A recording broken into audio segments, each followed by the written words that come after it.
All praise belongs to Allah subhanahu wa ta'ala that we have been given this opportunity to conduct this webinar on Hajj preparation and Ziyarat to Medina.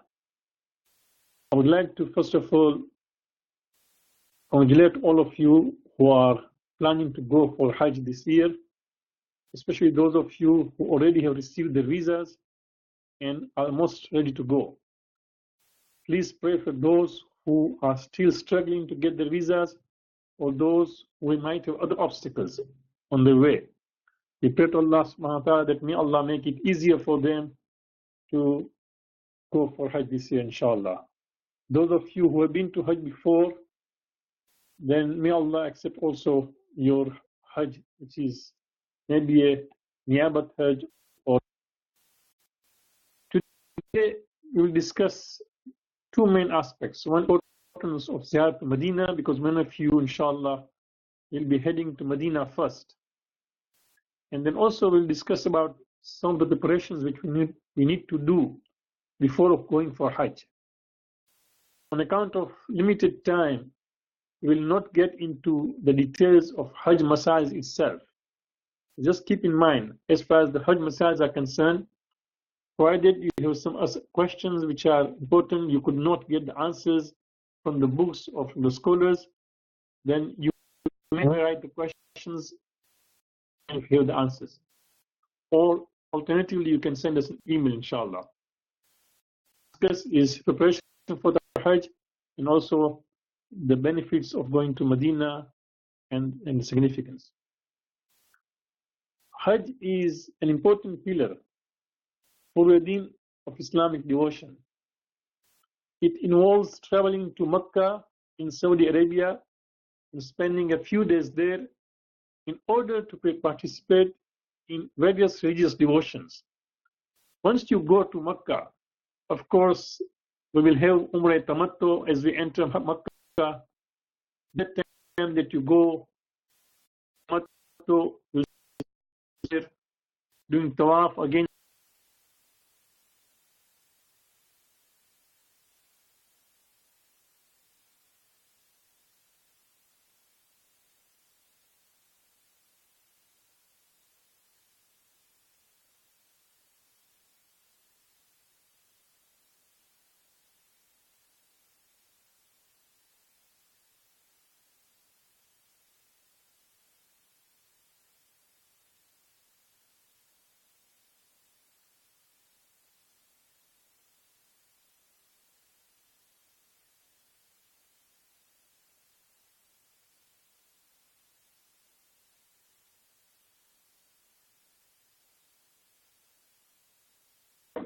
Okay, is it clear now? Can you hear me all? Yes, okay, good. There was some disconnected, so inshallah we'll continue. Fine, alhamdulillah. In Mecca, once you go there and perform your Umrah Tamattu, until that time that you go on the 8th of Zil-Hajjah to Arafat, you can perform as many tawaf as you want. In fact, it is mustahab to perform many tawaf every time you are there. So there are other religious devotions. Every Muslim who is financially and physically able to make pilgrimage to Mecca must perform this once in his lifetime. So if you are going again for the second time, it could be the niyat of niyaba someone, it could be mustahab. Also, for example, it can be mafi zimma. Mafi zimma, that means in case if you do your first Hajj and if you're not satisfied, then you can consider this as, just in his lieu. That in case if that was not okay, just do the niyat of mafi zimma, or you can just do the niyat of qurbat and inshallah perform your about Hajj.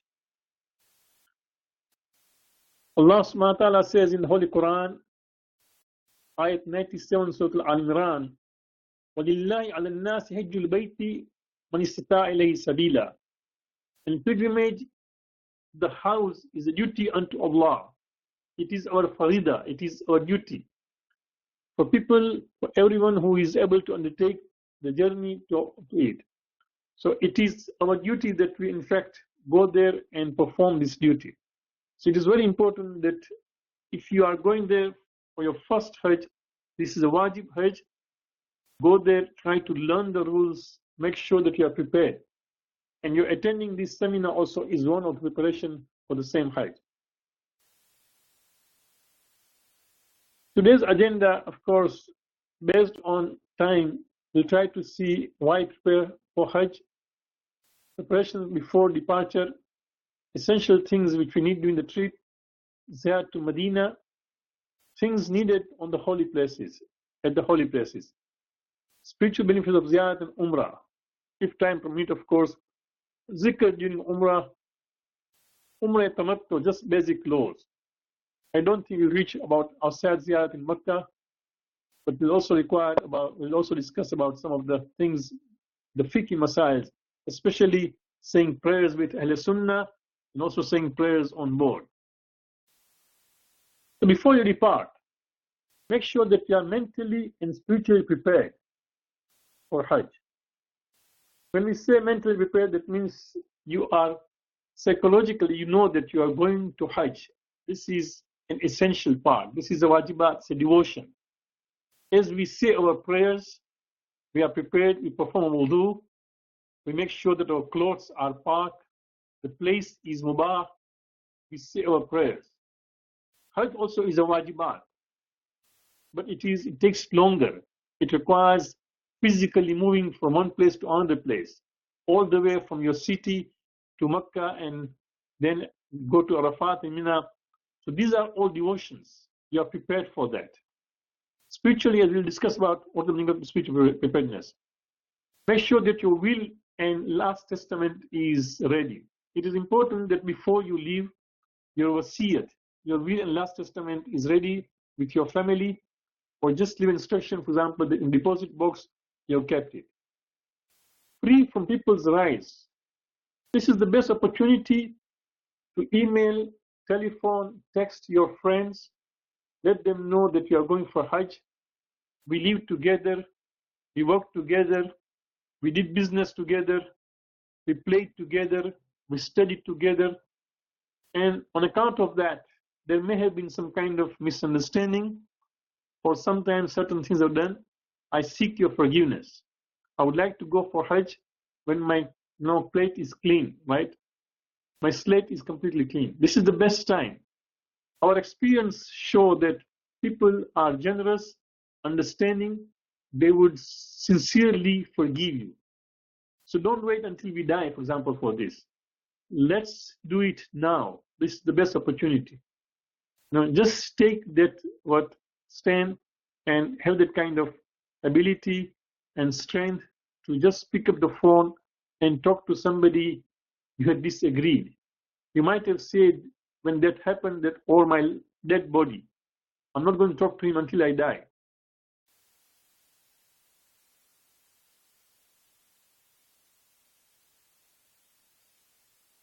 No, even, yeah, of course. As long as you work with them, they are believers, they are Muslims, you might have, for example, wronged them, they might have been, their feelings were hurt.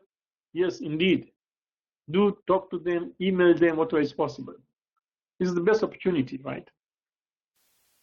Try to listen to good religious literatures and read religious literature and listen to lectures. MashaAllah, in this day and age, there are so many lectures online. Just try to Google and you'll get those lectures. Listen to them as many as possible.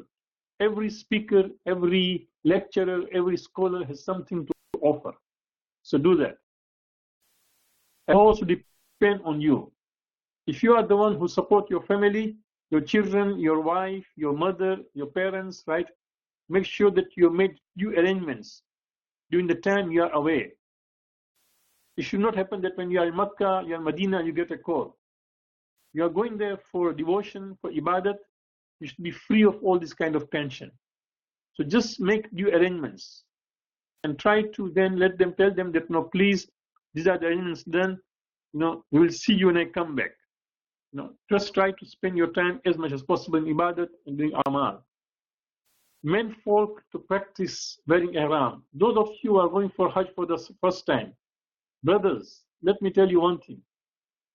While you're at home, just wear ihram and practice it. Walk with it. There are people who wear the ihram for the first time in Medina, heading towards Mecca, and they are so much worried about that it should just not open. It should not fall down, right? So the concentration of this is more about just preserving their ihram than to enjoy the ibadah. We are supposed to enjoy as we say our zikr, as we perform our tawaf, as you do sa'i, those beautiful zikr and du'as which you recite, and all those benefits which are there. We are supposed to enjoy that. That is taken away when somebody is preoccupied just in trying to preserve and take care of the ihram, that it should just not fall, right? So just practice it, especially because men folk can only wear 2 pieces of ihram. You cannot wear undergarment under it, right? So we are not used to those things all the time. And sometimes people run into problem that they say we are having problems about this. So, or there for example, because they were never had this kind of practice, there are some kind of complications, medical complications they feel walking between the feet. So just practice this thing whilst you are here. When you are traveling, as you are traveling to Jeddah or Medina or Istanbul, wherever you are going for Hajj, keep in mind you need 3 P's in prayers, patience, and perseverance. Allah subhanahu wa ta'ala has said in Surah Al-Baqarah beautifully, أعوذ بالله من الشيطان الرجيم بسم الله الرحمن الرحيم واستعينوا بالصبر والصلاة إنها لكبيرة إلا على الخاشعين. Allah says, seek help through patience and prayers. No? And truly it is hard except for the humble ones. There are people you find that for them acts of devotion, whether it's prayers, whether it is Hajj, it is always they find it difficult, right? But when you practice prayers, pray to Allah subhanahu wa ta'ala, when you, for example, have patience and perseverance, then you will find that you will succeed and you will enjoy it. Especially during Hajj. And there are so many people doing the same thing. Thousands of people are doing tawaf with you. Thousands of people are doing sa'i with you, right? You need a lot of patience. People have different kind of background. People come from different kind of culture, right? So you interact with them, and suddenly you find that your patience is running short. That should not be the case. Do a lot of dhikr, tasbih and istighfar. Some of the best dhikr are, for example, tasbihat arba, subhanallahi, walhamdulillahi, wa la ilaha illallah, wallahu akbar. Or la quwwata illa billahi al-ali al-azim. Or the dua of Nabi Yunus, La ilaha illa anta subhanaka inni kuntu min al-zalimin. Or just istighfar, astaghfirullah rabbi wa atubu ilayh. Or even just salawat, which carries a lot of reward, right? Allahumma salli ala Muhammadin wa Muhammad. Just try to do zikr, tasbih and istighfar as you are traveling, as you are just waiting to be called. You are going to wait hours at the airport, or sometimes just for your bus to arrive. Instead of just chatting and gossiping or complaining, the best thing, just do zikr, right? Also, whilst we are traveling, take some material, light material regarding Hajj and the spirituality of Hajj with you. Read that, right? One of the books which I like, which is a light reading, you'll enjoy it, is 1000 Roads to Makkah.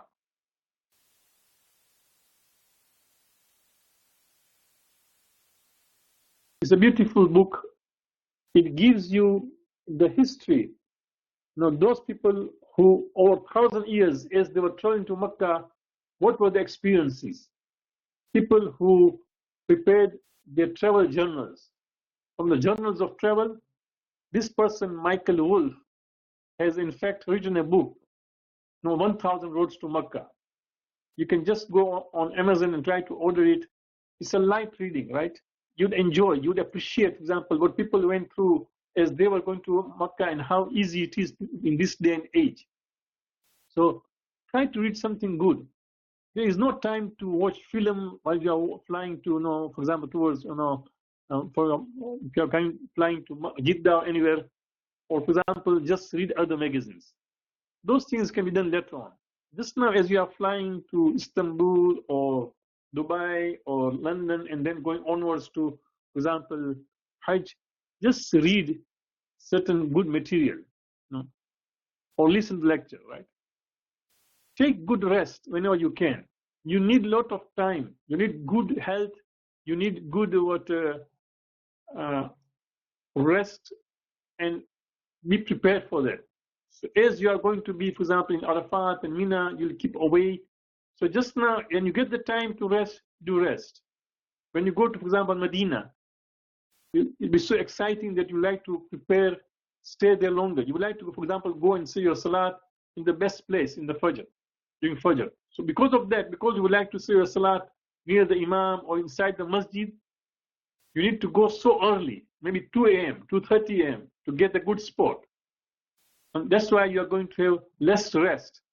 So whenever there is a time to take rest, do that. It's important so that you are prepared to then do your ibadat when you are active and ready for that.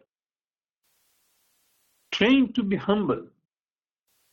Our Imams, the second Imam, Imam Hassan Islam, the third Imam Hussein Islam, we are told that they used to walk to Makkah from Medina, and that's not a short distance. Both Imams have gone to Hajj over 20 times. One of the Imam, I think Imam Hassan did 26 times, Imam Hussein did 25 times, whatever it is. Out of this 25 times, more than 20 times they walked to Makkah, you can imagine. They had a ride, they could easily afford.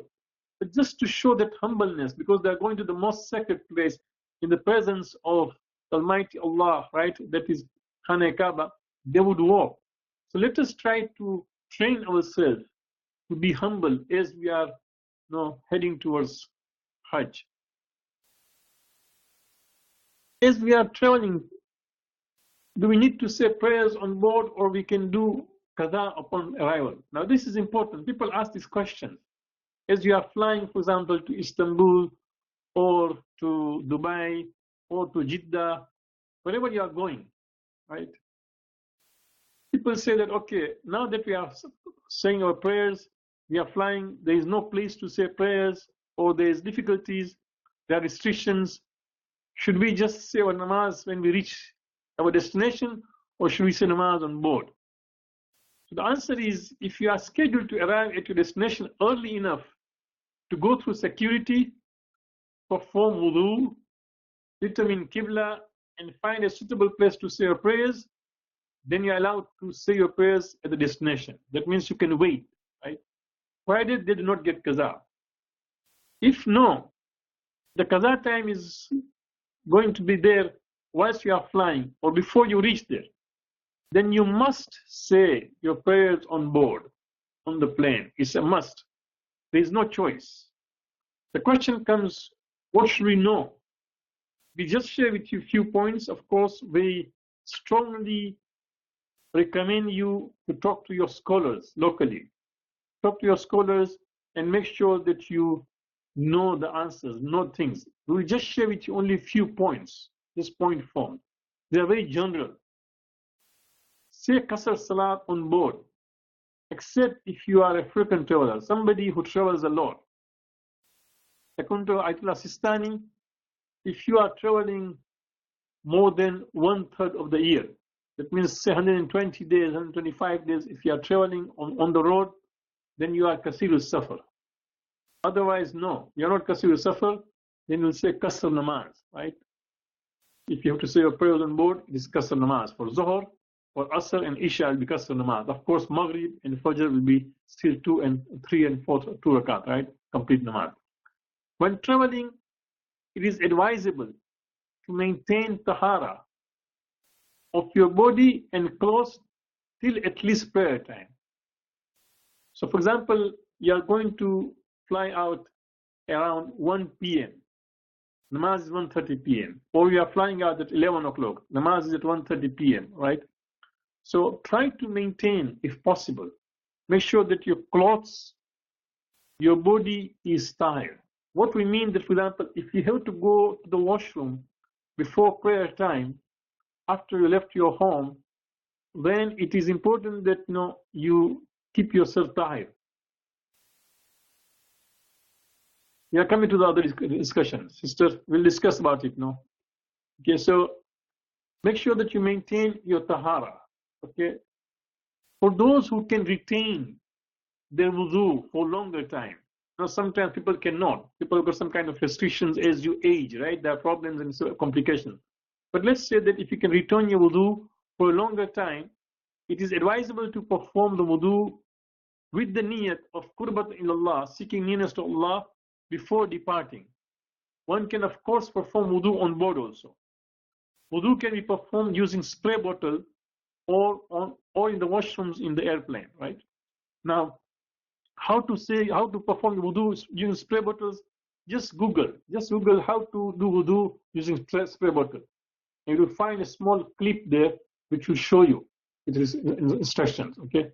So you can use spray bottle or just go to the washroom inside the plane and perform your wudu.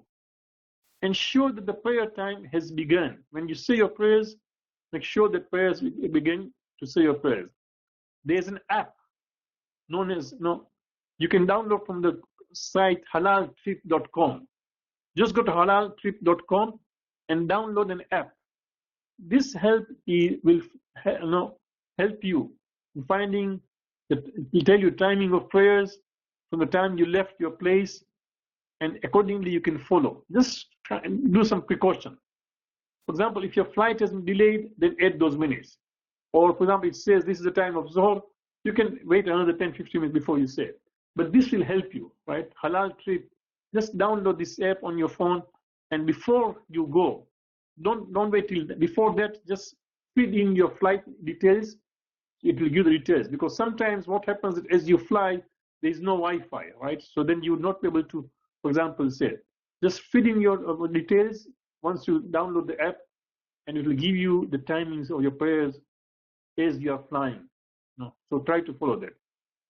Alternatively, for any reason, for example, if you can't do that, then try to have the info on local sunrise and sunset whilst you are traveling. That means, maybe perhaps as you observe there, or you can ask the crew when is the sunset, sunrise. Based on that, of course, before sunrise, about half an hour before sunrise, say your Fajr namaz. Between sunrise and sunset, halfway, for example, you can say your Zohrain prayers, or around 2 p.m. local time. You can say Zohrain prayers, and half an hour after sunset, you can say Maghribain prayers. This is just a ballpark. We are just giving you a rough idea. But if you say that, try to talk to your local scholars, right? Next point is face completely towards Qibla direction when saying Takbir Ihram. It means when you say Allahu Akbar, the first takbir after niyat is known as Takbir Ihram, right? Do that. Of course, use app from Halal Trip again to determine the direction of Qibla. The same app will also tell you where is the Qibla.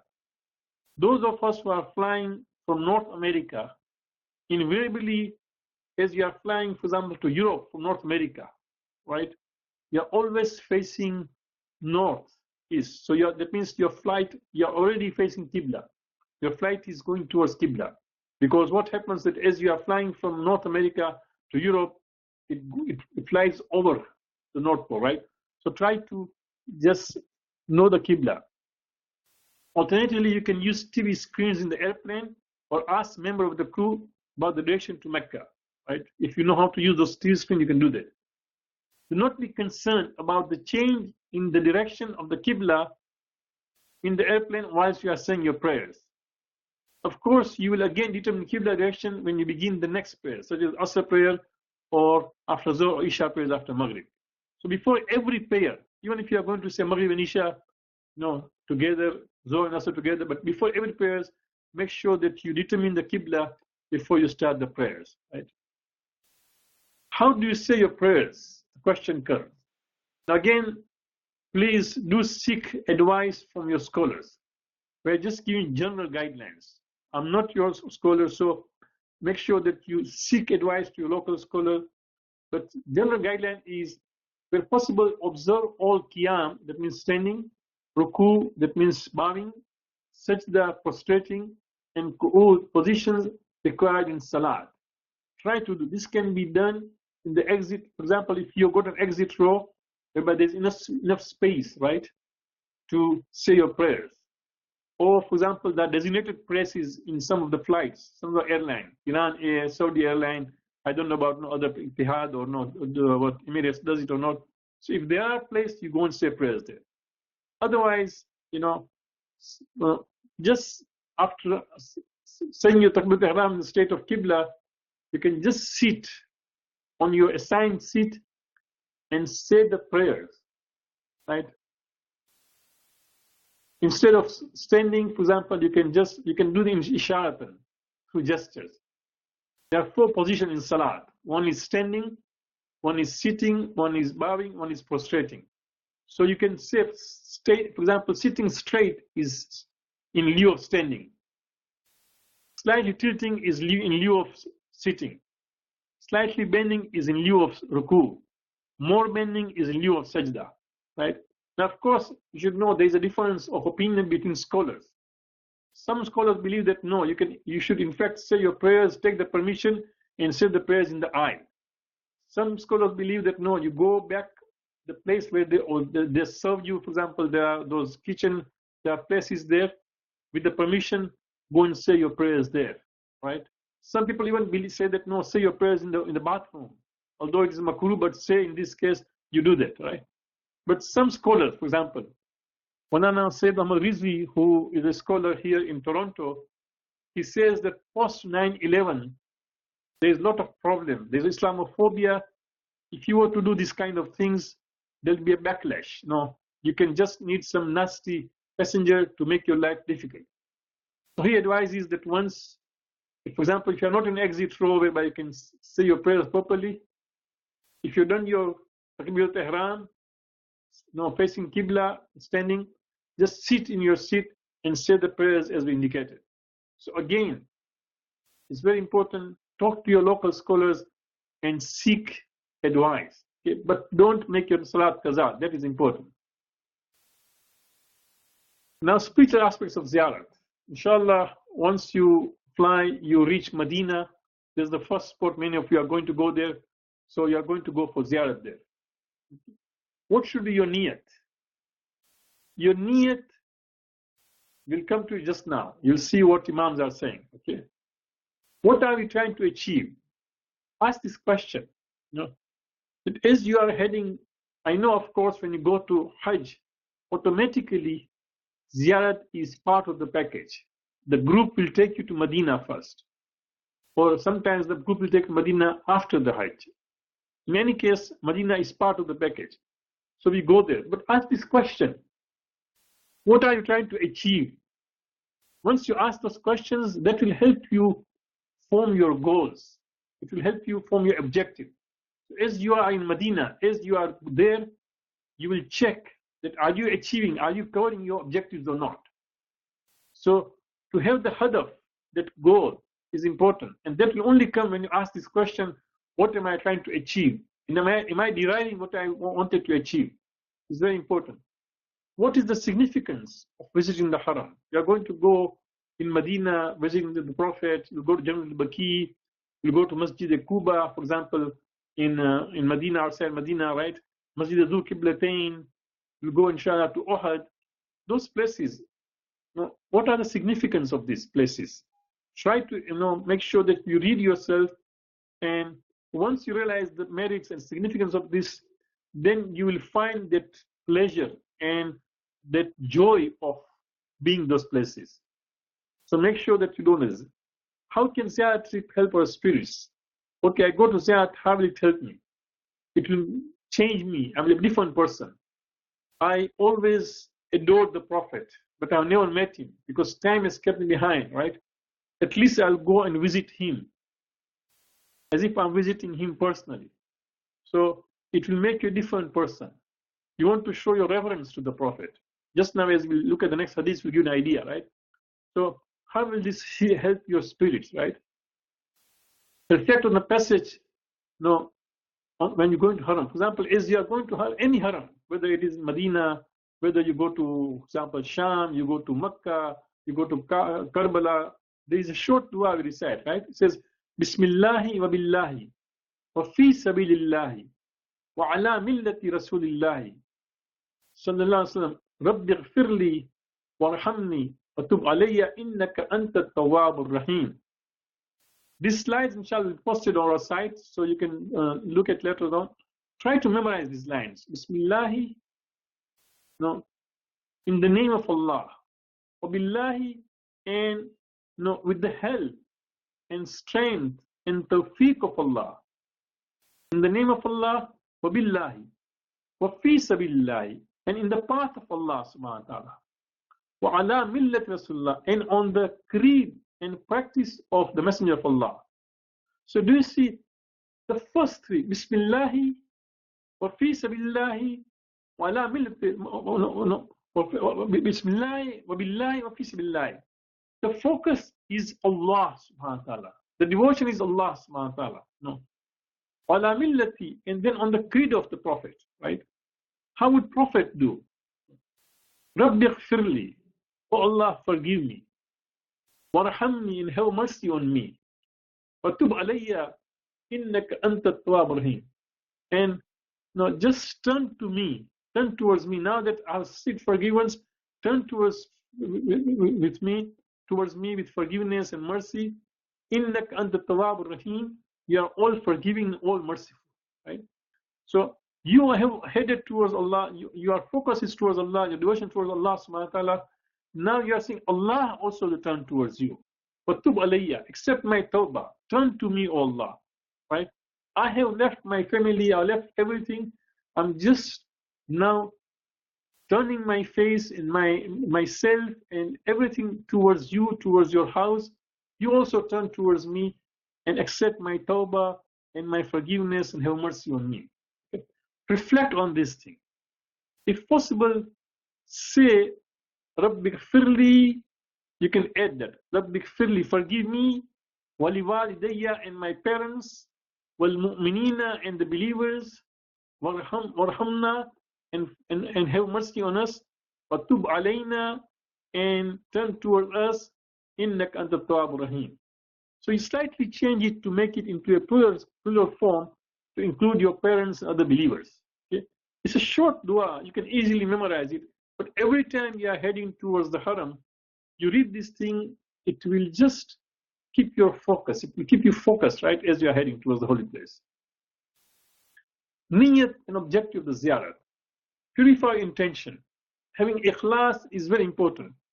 It is important that we are going purely for the sake of Allah subhanahu wa ta'ala. As we said earlier, that Hajj is wajib, right? You are performing your wajibat. So it is for the sake of Allah. No? It should be pure, right? The ziyarat should be 100% for the pleasure of Allah and Ahlul Bayt. If you are going for ziyarat, it's for the sake of Allah, and because time kept us behind, we are now visiting the shrines of the Prophet. If they were alive, we would have visited them in their life, right? But that's purely for them, right? Sometimes people, for example, have a secondary niyat, say secondary reasons. This should not be the case. They say, oh, I want to go there, so when I come back, people call me Haji or Hajja. That's not important. Or people will call me, oh, you are Zaid or Zawar. These are not important things, right? Whatever they call you, you are going for devotion. You are joining the group because, so and so is there in that in caravan. You say, oh, I'm going to Hajj because even my brother is going to come to Hajj this year. Or even, for example, my friend is going to be there. No. Those are secondary reasons. The primary reason is we are going there to just show devotion to Allah subhanahu wa ta'ala. Or sometimes people say, oh, I have got some holidays. Why should I not go to Makkah? Why should I not go to Medina? There are so many halal restaurants there. I will enjoy the food there, right? So instead of going, for example, to other places, I'll go there. Those are secondary things. It should not be even there. The main reason is we are going for the sake of Allah subhanahu wa ta'ala. Look at these two hadiths to give you an idea, right? One is Dua Makam Akhlaq, of Imam Sajjad al-Islam, which is dua number 20 in Saif al-Jadiyah, Imam says, وَانْتَهِي بِنِيَّتِي إِلَى أَحْسَنِ النِّيَّاتِ. Oh Allah, take my intention to be the best of intentions. Ahsan al-niyat, right? Make my intention to be the best of. Wantahi, actually, my niyat, not only that it should be the best of niyat, but to end it. Intiha, that means to the last moment of my trip, my intention should be the best of niyat, right? Now, Rada al-Islam, in fact, has hadith which gives an idea that as you are going for ziyarah, what should you achieve, right? Samitu Abul Hassan Rida Yakulu, one of the narrators says, I saw Muhammad al-Islam saying, Inna likulli imamin ahadan fi unuki awliyahi wa shiyati. Every imam has a covenant, right, towards his Shias and towards his friends, right? Inna min tamamil wafai bil ahdi wa husn al adai. No, one way to fulfill this covenant with the Imam, which we have, that kind of bond and covenant, right, is al-adai ziyarat kuburhim. One way is by doing ziyarat, visiting their graves. وَمَنْ زَارَهُمْ. So whoever is going to visit these Imams or the Masumeen, right, رَغْبَةً فِي زِيَارَتِهِمْ. The first one is that you have that desire, raghba. I want to visit the Imam. I want to visit the Prophet. You have got desire. No, but I'm only going because I have to go there. No. You have that raghba, ziyarating. But tasdiqan bima raghibu fihi. And of course, we are truthful in whatever you are intending, whatever you are desiring. You are truthful in that, right? Kana aimmatahum shafa'ahum yawm al-qiyamah. If you have this kind of desire to go and meet the Imam and fulfill that, your pledge with the Imam, right? Then inshallah, they will also be your intercessor on the day of judgment. Because you are taken to go Imam and fulfill your wilayah, the Imam or the Prophet will also come and just do shafa'at.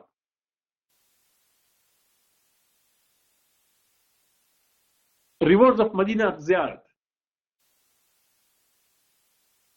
There are so many rewards of doing that of Medina, right?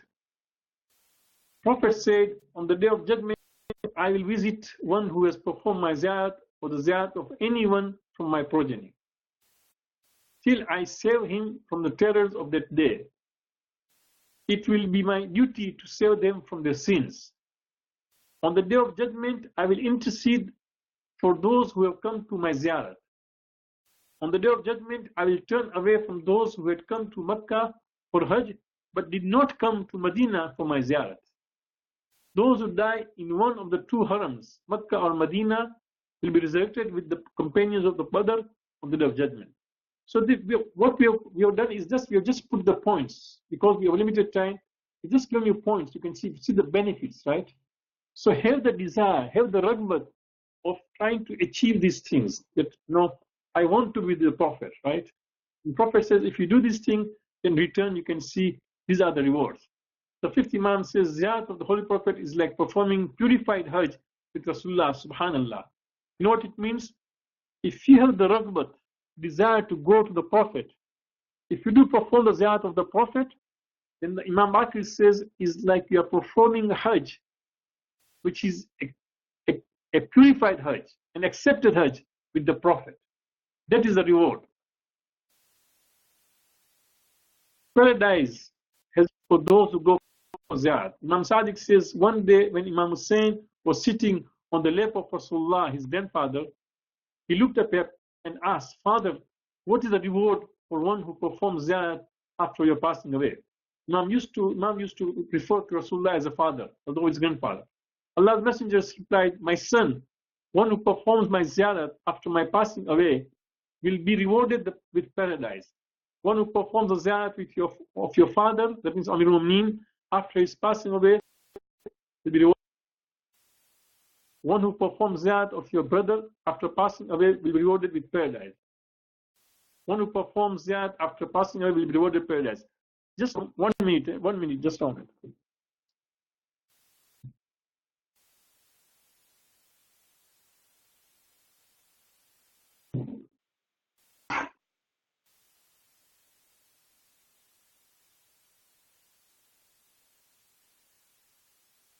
What to recite when you're in Medina? Of course, there are ziyarat, but keep certain things in mind. Allah's Messenger said, one who comes to the ziyarat of my grave after my passing away is like one who has migrated to me during my lifetime. So if you cannot come to my ziyarat, for my ziyarat, convey your salutations to me, for it is sure to reach me. What we are trying to achieve here is that since you are going for ziyarat, you are fortunate. But there are people who we cannot go. And they will say that, say our salams to Rasulullah. Convey our salams to Rasulullah. Make sure you take a book or on your phone note. Just take the note that Hasanayn or Ali or Fatima or Zainab or Sakina or Aliyah have requested you to convey our salams to Rasulullah. Okay? Because Imam Prophet says, they reach me. So it's important that make sure that you convey those salams. That Ya Rasulullah, I'm in your presence, so and so have sent their salams to you.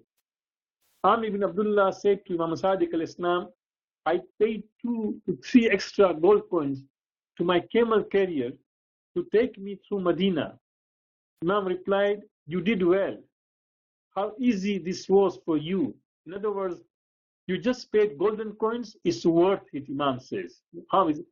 And you can come to the grave of Rasulullah and say salam to him, right? The Imam continued, very Rasulullah hears your voice from nearby and he will be informed of you from far also. So every time you go there, sisters and brothers, you are going further. Sometimes you'll go to the masjid, you're running late, right? Just namaz has started. Say your namaz, yes.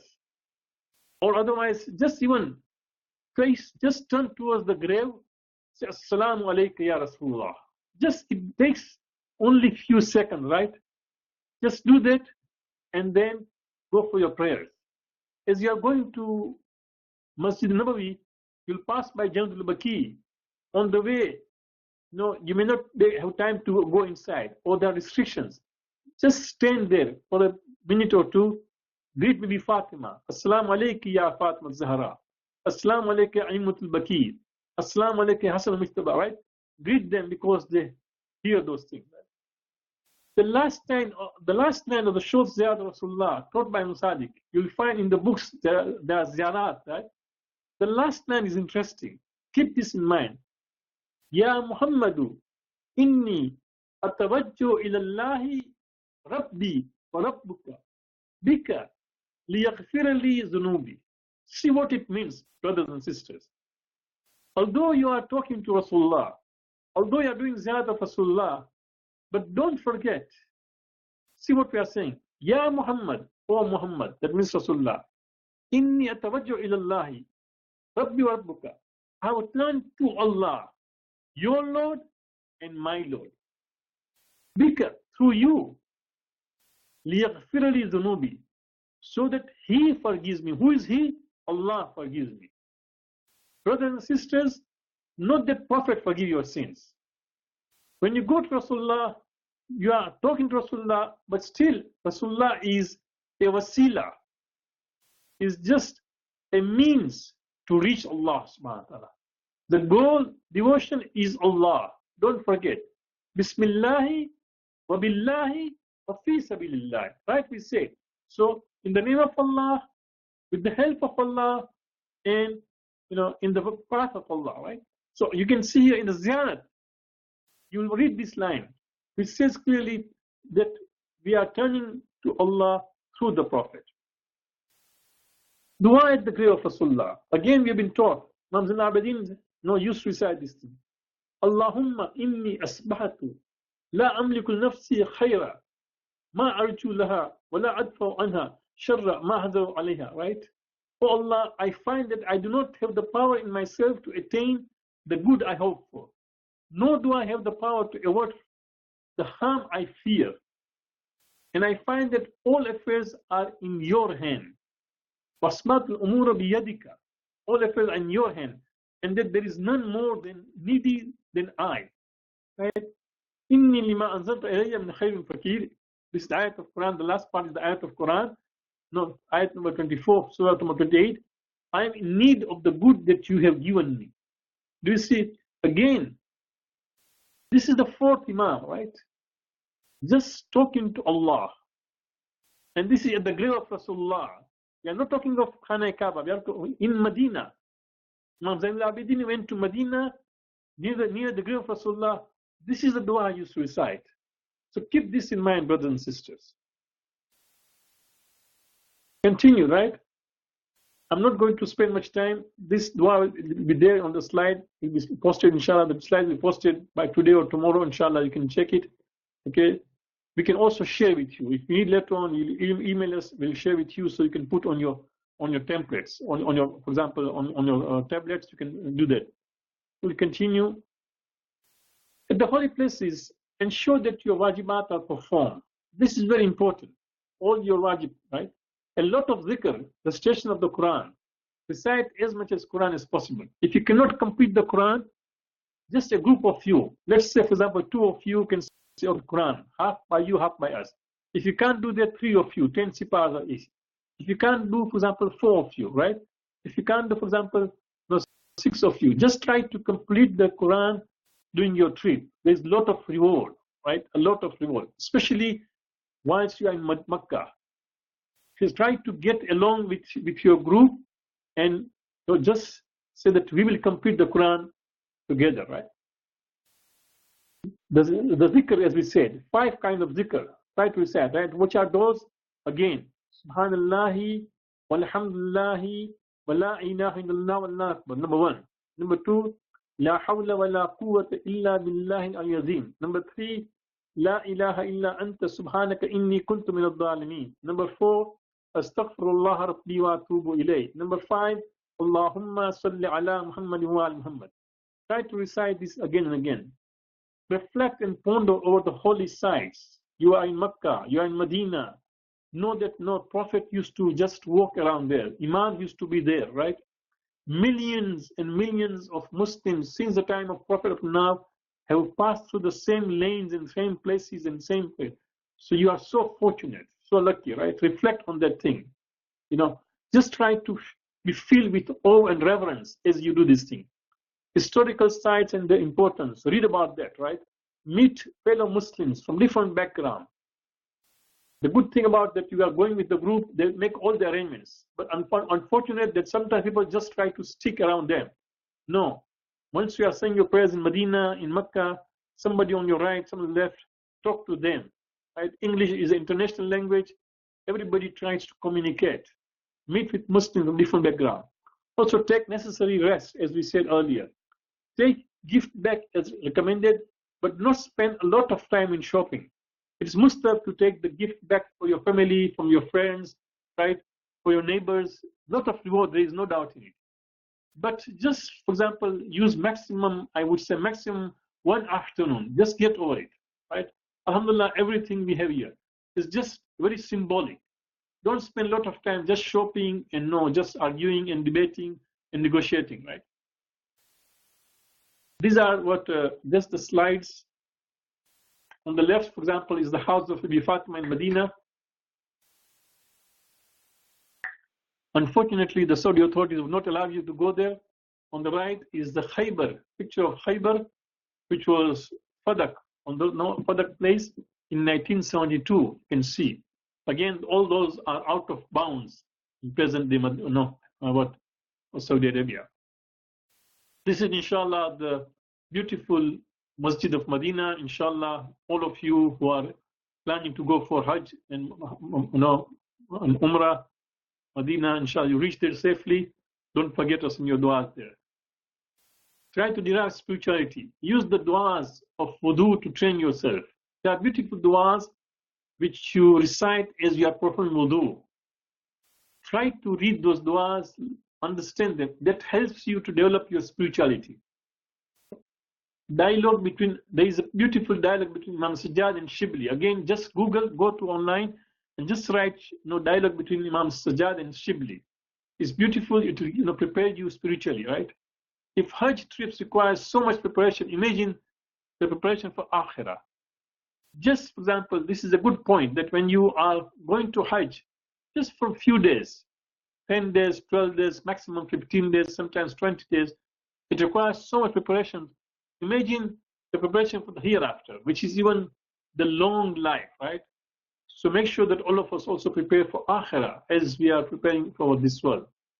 For example, desert in Arabia is like mashar. Ihram is like kafan. You can compare those things. The desert place is like yamul mashar. The place of gathering the whole humanity will get together, right? Mahshar. And ihram, when you wear ihram, is like your kafan, right? You are at the holy places where the prophets, imams, and millions of Muslims have been. Ask your question, do I really deserve that? How kind Allah subhanahu wa ta'ala is that He has allowed me to be there, right? Make sure that you say your prayers, all the prayers, in the haram. Brothers and sisters, there is so much sawab. One of the hadiths says, saying every namaz in the masjid of the Prophet in Medina carries the reward of 1,000 prayers. Another hadith says 10,000 prayers. Every namaz is equal to 10,000 namaz if you say in Masjid al-Nabawi. And the hadith says if you say a namaz in Masjid al-Haram, around Khana Kaaba, the reward is 100,000. 100,000 namaz. Imagine one namaz is equal to. Why would you say your namaz in the hotel? Why would you say your namaz in a residence? You must say your prayers in the masjid. Now the question comes, can we say prayers behind the non-Shia Muslim Imams, the Wahhabis? The question comes, yes, we can say. And inshallah, you will get the plenty of rewards of saying prayers in the holy places in Jamaat of Muslim Ummah. And all Mujtahideen agree with that. There is no difference. You get the sawab of saying namaz in these places, and you also get the sawab of namaz Jamaat.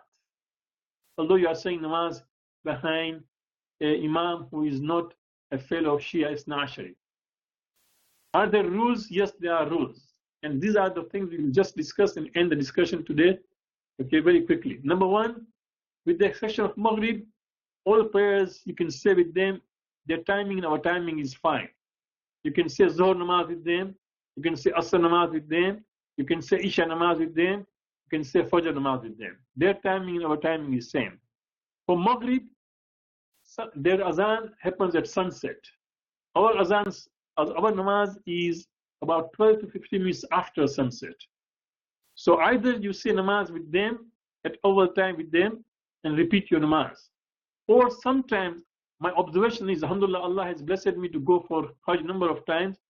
I observed that in Medina, by the time Imam begins namaz, right?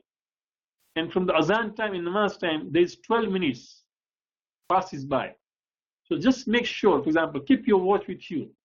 Just watch at what time azan was given. For example, azan was given at 6:24, right? And now azan namaz begins at 6:36, 6:37, 6:38. So 12 minutes have passed by. So that's fine. And your namaz time is entered, you can say namaz maghrib there. Okay? As far as the time is concerned. Number two, not do the niyat of Jamaat. That means what? You are going to recite the surahs. As the Imam is reciting Alhamdulillah surah, you also recite Alhamdulillah surah, and you are going to recite another surah, right? You would say the prayer with the niyat of furada, but the intention also will be that you are not going to go, although you are saying furada, you are going to respect the Jamaat. No, that means you are going to respect, you won't go to ruku before him, you won't go to sajda before him, you won't get up from sajda and ruku before them, you won't rise for the second rakat before them. So this is known as, the Arabic word is ittiba. That means you are going to follow them in action. Ittiba. Ittiba, that means just to follow in action. So you say Furada namaz, but you will follow the action. You respect the unity of Muslims there. The discipline of Jamaat prayers, you respect that, and you won't not do that, right? Number three, in most cases, you will notice that your recitation is done before the Imam does. For example, Imam recites Surah Al-Hamd, you are going to say Surah Al-Hamd, right? But after that, he recites long passages from surah, especially because it's Hajj time, they will recite those passages about Hajj, about Umrah and all those things. And your short surah, Surah Al-Qadr, or Surah Kullu Awahad, Surah Al-Nas, whatever you're reciting is done. What do you do after that? So during that time, you just fill in the gap by reciting zikr. Any zikr, Subhanallah, Subhanallah, Subhanallah, or for example, Salawat, any of the zikrs or tasbiyat, you can do that until that Imam goes to ruku, right? In the same way, you go to ruku. You say, Subhan Rabbiyal Azim wa bihamdi. Subhanallahi, Subhanallahi, Subhanallah. Allahumma salli ala Muhammad wa Muhammad. You are done with that. Imam is still in the ruku. What do? You can just do zikr. You are allowed. Or you can, for example, repeat Subhanallah again, right? Subhanallah, you can repeat even 7 times. No? So those timings, because you are reading namaz with them and you decided not to get up from ruku before the Imam, you just do the zikr. You go to sajda, the same thing appears, right? So fill in the gaps with zikr. Number 4, Ayatollah Sistani says, now this is, if you can check with about your marja, if you are doing taqlid of another marja. Ayatollah Sistani is a says fatwa, it is permissible due to taqiyya to do sajda on the carpet inside the masjid of Prophet and other masajid. This is when it is not possible to do sajda on the tiles of the masjid. So if you can find the place where the tile is there, fine. If you cannot, don't worry. Or if you can take your musalla like a sadri, mat, right? If you take a mat with you, then fine. Then in that case, you don't have to worry to find the tiles and just say namaz on that. Or you can take your musalla and then just put a small piece of mat near sajda. That is also fine. But Sistani says you can even do sajda on the carpet if you cannot find the place, the tile, right? There's no requirement to go and find another place for salat in order to avoid situation of taqiyya. Similarly, it's not mandatory to delay the salat until you get out of taqiyya. And Al-Sistani also clarifies. He says this taqiyya is not that you fear your death, that you'll be, for example, killed or you'll be jailed. No. He says this taqiyya is known as taqiyya, which is known as taqiyya al-mudariyat, which demands that we should be cordial with the Muslims of non-Shia branches, as well as taqiyya, which demands that we should unite with other Muslims. So just to show the respect, to be civil and to be united, because of that you are practicing taqiyya, you are allowed.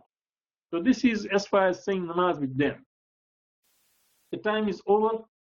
It's already over an hour. I'll take some questions if you have. In the meantime, I'll also just move the slides.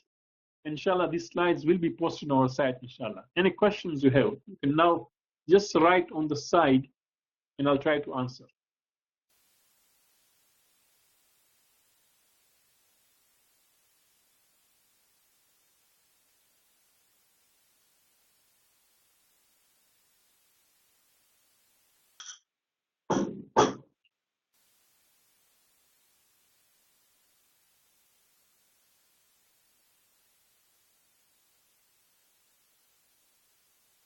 Yes. All the namaz you do in Jamaat, the niyat will be furada, but as we said that you will respect the Jamaat. That means you will not go to ruku or rise before the Imam. Yes, mustab tawaf can be done for as many people as you want. As long as it's mustab, yeah, you can do the niyat of number of people, no problem. What is Ayatollah Sistani? Are you talking about what namaz? Jamaat? Yes, that's Ayatollah Sistani's fatwa, yes.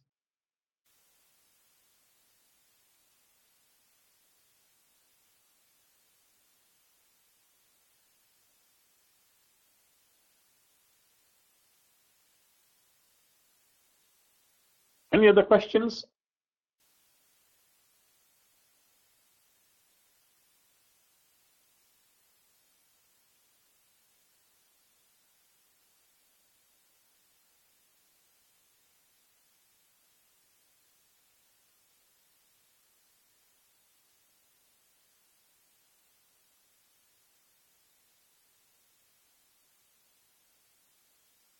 If there are no questions, then perhaps, okay. Yes, there is no problem of playing sajda on the carpet as long as you do not find the place to say the namaz on the tiles. In other words, let's say you go to masjid, there are certain places people are saying the namaz on the tiles, right? Or, for example, the carpet has ended, you can easily, for example, stand on the carpet, but you can keep your head on the tile. If that is there, you should opt for that. But no, you go, for example, to a masjid in Medina or in Masjid Haram, entire place is carpeted. There is just no room of the tiles. You can see your namaz there, yeah, out of taqiyya.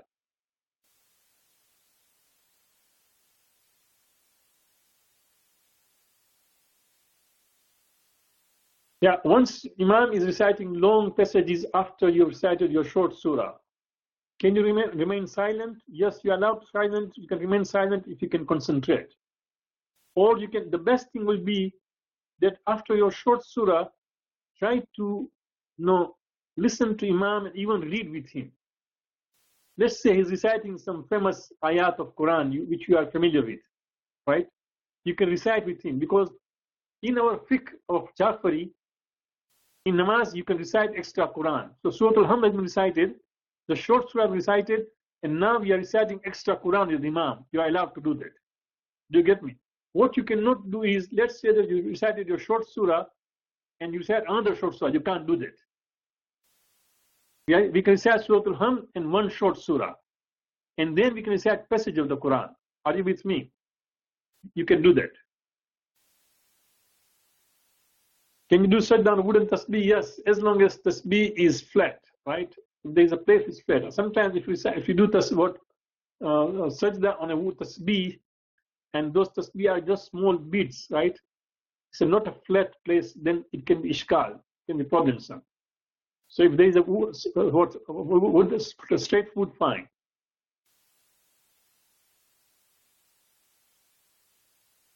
You can recite Surah Al-Hamd and a short surah.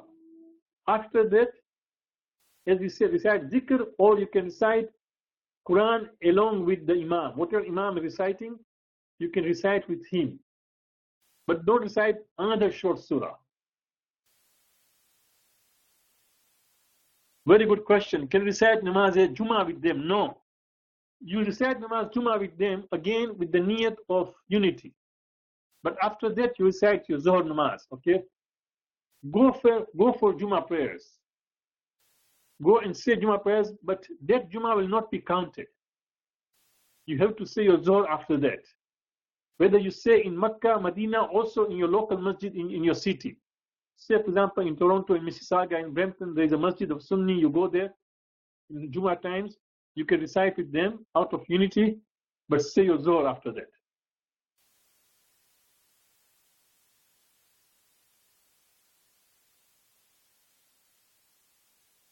Ihram. Can you come out of the ihram? No, you can just change your ihram, but you cannot come out of ihram. Let's say, for example, you are in ihram, you want to rest, so you just wear on your pajama, and then no, you can't do that. If you are in ihram, you will stay in ihram throughout. You are resting or walking or saying, by that is required. You cannot come out of the ihram. But those masais about Hajj and Umrah, the best thing is in your group, there will be scholars who will cover in detail. Okay? If you take, for example, share with you just now, you may forget about those things. What's important just now is as you are traveling towards Medina, you should know those rules. And what you do in Medina, you should know. But once you reach Medina, you'll have, for example, scholars, and there'll be gatherings whereby these presentations will be done, inshallah. Any other questions?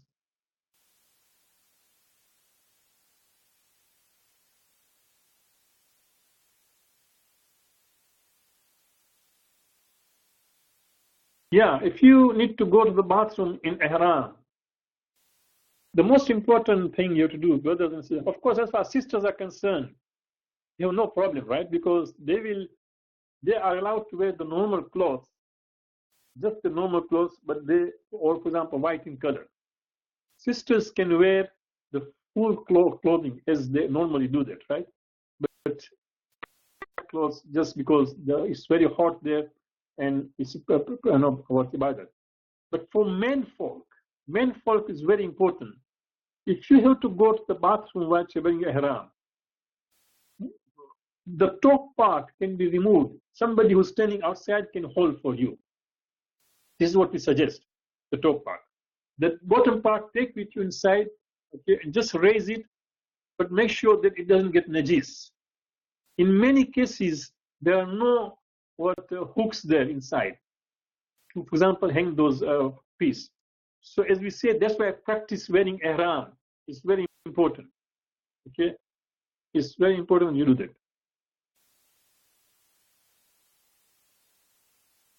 Well, what is the best time to go Hajar Aswad? There is no golden rule, honestly. There is nobody knows of this answer. You just go there and try to, in fact,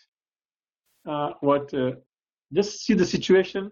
Some people have said that certain times may be better. For example, when people go after Fajr namaz, after Fajr namaz, about half an hour, 1 hour after that, when people have been there whole night, they finish their namaz, Fajr namaz, and last tawaf, they go away around, let's say, 8 a.m. or around 11 a.m. Some people say that at that time there is less rush. God knows best, but honestly, you can't count on that. Just look at the situation locally. Yes, you can take shower whilst you are in ihram. Yes, you can do that. Just keep your shower ihram aside and take a shower if you need. There is nothing wrong in it. Yes, you can do that. Just make sure that if you take a shower, then don't use scented shampoo or scented soap. That's important. But you can take a shower while you're in ihram.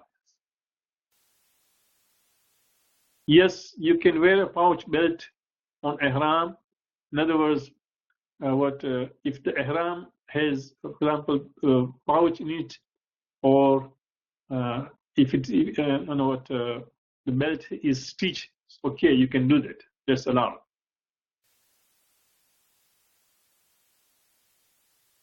There's nothing like how many pins you can use. Again, these are all masail, as we said. As far as the masails of ihram, the masails of these will be covered in your group.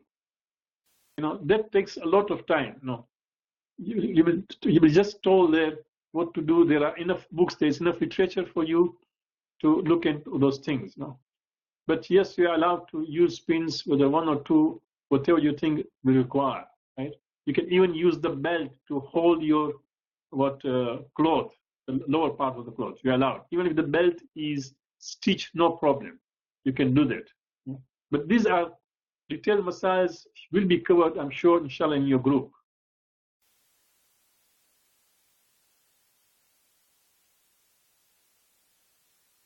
Any other questions?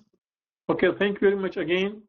We thank Allah subhanahu wa ta'ala for the opportunity to do these presentations during Hajj, about Hajj. Please pray that we can also go for Hajj. If you cannot, at least pray for us. If you go to Medina, convey our personal salams to Rasulullah, to Bibi Fatima, and the Imams who are buried in Al-Baqi. We wish you all the best, a safe trip, and spiritually enhancing trip, inshallah, best experience, inshallah. We also suggest to you, please write your journals and share with others. It really helps. Your experience and journals, please write them and send them to us. We can post them on our site. People can benefit. You can remove your name, but at least your experiences will help others, inshallah. May Allah subhanahu wa ta'ala reward you for your efforts, and may Allah, inshallah, take you there safely, and may Allah accept your arkan of Hajj, inshallah. Wa sallallahu alayhi wa tahirin.